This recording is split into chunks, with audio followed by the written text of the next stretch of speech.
From the New York Times, it's The Headlines. I'm Tracy Mumford. Today's Thursday, June 18th. Here's what we're covering.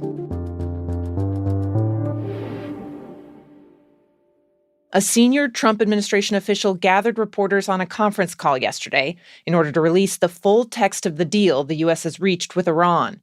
Until that point, the specific language of the agreement had been secret. And going paragraph by paragraph, the official read the document aloud, stopping to defend each section along the way.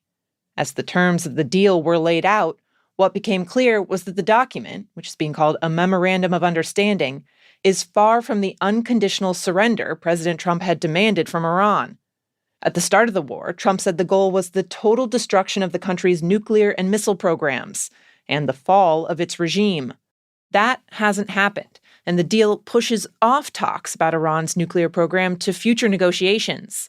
Beyond that, the deal opens the door for Iran to receive broad financial relief, something Trump spent years criticizing President Obama for doing during his administration.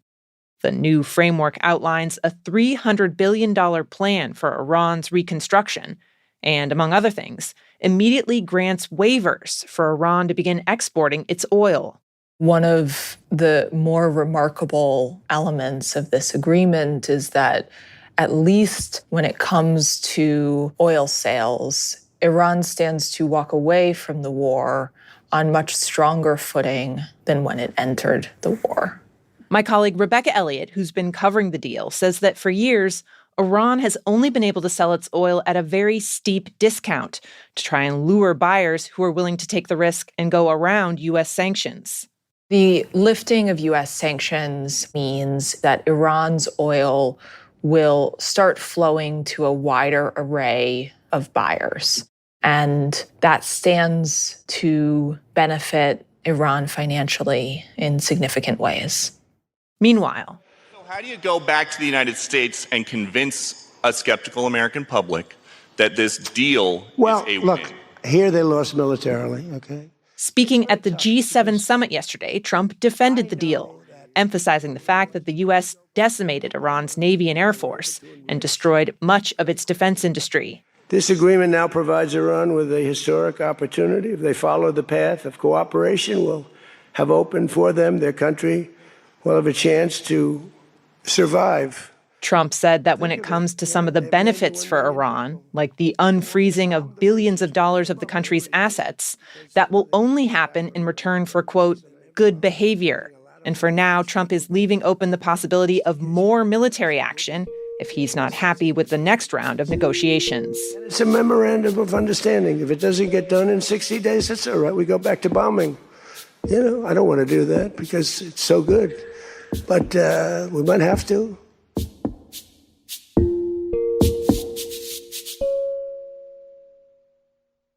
Now, two other quick updates on the Trump administration. First, as the president tries to wind down his war with Iran, he's ramping up a fight with his own party in Congress. Yesterday, he made a series of moves that blindsided Senate Republicans. Trump pulled his nomination for National Intelligence Director just hours before a confirmation hearing. And he said he would only agree to renew a critical surveillance law if the Senate attached it to a set of controversial voting restrictions that he's been pushing for months. He's passionate about it, and we are doing everything that we can, but it is a function of math. I mean, we are bound by arithmetic in the United States Senate. The votes currently aren't there. Senate Majority Leader John Thune has said that Republicans just don't have the numbers to give Trump what he wants, short of changing Senate procedure altogether to get rid of the filibuster. That's considered something of a nuclear option. But Trump seems to be making it clear he wants the voting restrictions passed ahead of the midterms, no matter what it takes. Also, the Interior Department has announced the government will pay an energy developer over $700 million to abandon its plans for new offshore wind farms. The company had bought leases for projects in the Atlantic and Pacific under the Biden administration. Now, the Trump administration is reimbursing them, with the understanding that the company will put the money towards new natural gas and geothermal power plants. This is the third time the administration has cut a deal like this to cancel offshore wind projects, spending $2.5 billion to do so. and officials have indicated more deals could be in the works. President Trump, for his part, has long criticized offshore wind turbines, calling them ugly and inefficient, ever since a wind farm went up near one of his golf courses in Scotland.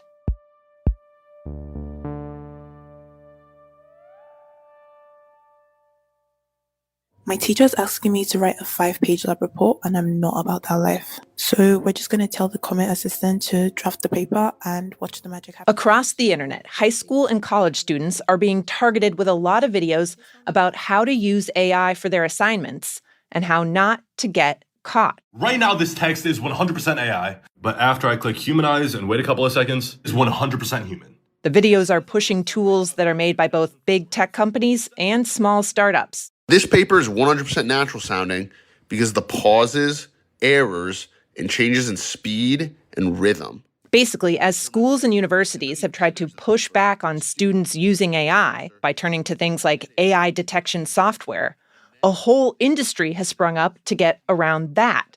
For example, you get assigned an essay question to complete at home.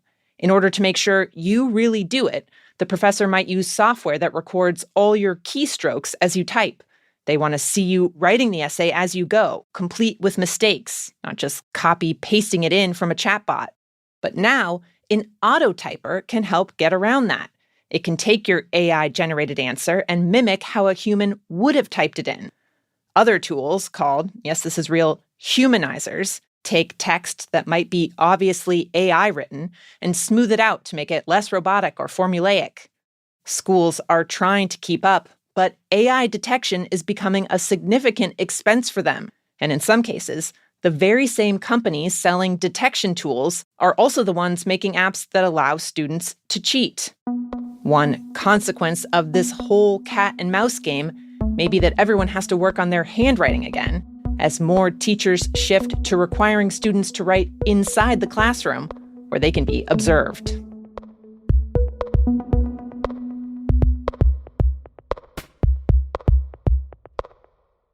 And finally, on the south side of Chicago, there's now a massive new structure that's really the tallest thing around. It's an unapologetic 225-foot tall, gray, brooding stone building, and it's been dubbed the Obamalisk. Michael Kimmelman is the Times architecture critic, and he's been covering the opening of the Obama Presidential Center, which is being officially dedicated today in Chicago. It's not a presidential library like what many other former presidents have. Researchers won't go there to dig through papers or a physical archive. Instead, Obama went his own way, raising over $800 million for a huge multi-use complex and museum. At its heart is this tower, which contains a history. It's a history of abolition, civil rights in the U.S. That's woven through a story of Obama's tenure as the country's first Black president. But the tower itself has been a lightning rod. For some, it's uplifting. For some, it's an eyesore. That said, the Obama Center is more than just that tower or museum. It's a campus of some 19 acres intended for people in that neighborhood, a historically poor Black neighborhood on the edge of the University of Chicago. There's a community garden. There's a new public library. There are meeting rooms and recording studios. There's a fantastic new playground. There's a sports center and other places that are intended to really turn this into an integrated part of the city and an integrated part of the neighborhood. And I think part of the interesting thing about the architecture, which at first can be really alienating or divisive, can end up being something that people embrace because it becomes a symbol of the neighborhood, a landmark for a community. We'll see what happens in this case. Those are the headlines. I'm Tracy Mumford. We'll be back tomorrow with the latest and the Friday News Quiz.